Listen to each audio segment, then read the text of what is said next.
کہندہ غیب کیا ہے؟ کہتا ہے جو دے دیا وہ غیب نہیں. اسی کیسٹ میں چیز موجود ہے. کہتا ہے جو دے دیا وہ غیب، جو نہیں دیا وہ غیب ہے. تو جب دے دیا حضور کے علم میں آ گیا، اب غیب نہیں رہا، تو پھر آپ علم غیب کیوں کہتے ہیں؟ یہ ان تعریف اس غیب دی کیجئے. میں پوچھتا ہوں بھی اللہ کو کوئی چیز چھپی ہوئی ہے تو پھر تساں کیوں آکھ دے ہو عالم الغیب تے اللہ؟ گل دی تو سمجھ کوئی نہیں ہے.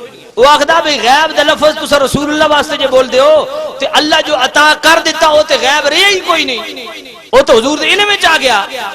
تے تساں حضور واسطے غیب دا لفظ کیوں بول دے ہو؟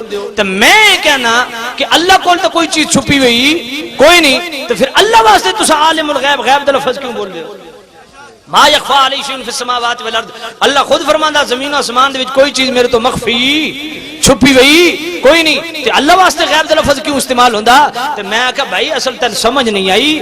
اللہ واسطے اسا غیب دا لفظ اس واسطے استعمال کر دیاں کہ جو کچھ اللہ نو علم ہے او اسانو نہیں، تے اساڈے کول غیب ہے. اسا اپنی نسبت دی وجہ تو آدم بھی اللہ غیب جاندا، تے جو حضور نو اللہ عطا کیتا او اساڈے کول غیب ہے. تے اسا اس نسبت نال آکھ دیاں کیونکہ اسا نہ جان دے جو حضور نو اللہ علم عطا کیتا اودی حد ہی کوئی نہیں. تے سامعین زیت شام اس نسبت نال اسا آکھ دیاں بے حضور غیب جان دے.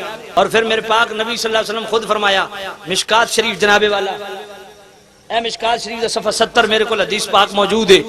میرے پاک کریم رؤوف الرحیم نبی فرمایا جس وقت میں معراج تک گیا نا تے اللہ رب العزت ہے حق اپنی قدرت دا میرے دو کندھاں دے درمیان رکھیا نا تے پھر کیا ہویا؟ فرمایا فوجدت بردھا بین صدیا، میرے سینے ٹھنڈ پئی تے فعلمت ما فی السماوات والارض، زمین آسمان جو کچھ بھی ہے وہ میرے علم وچ آ گیا. تو پھر نال ہی حضور نے آیت تلاوت کر دیتی وَكَذَلِكَ نُرِي إِبْرَاهِيمَ مَلَكُوتَ السَّمَاوَاتِ وَالْأَرْضِ. ہن سوچن دی گل لے وے بھائی حضور نے یہ آیت کیوں پڑھی؟ یہ آیت حضرت ابراہیم واسطے. اللہ فرماندا وَكَذَلِكَ نُرِي إِبْرَاهِيمَ مَلَكُوتَ السَّمَاوَاتِ وَالْأَرْضِ.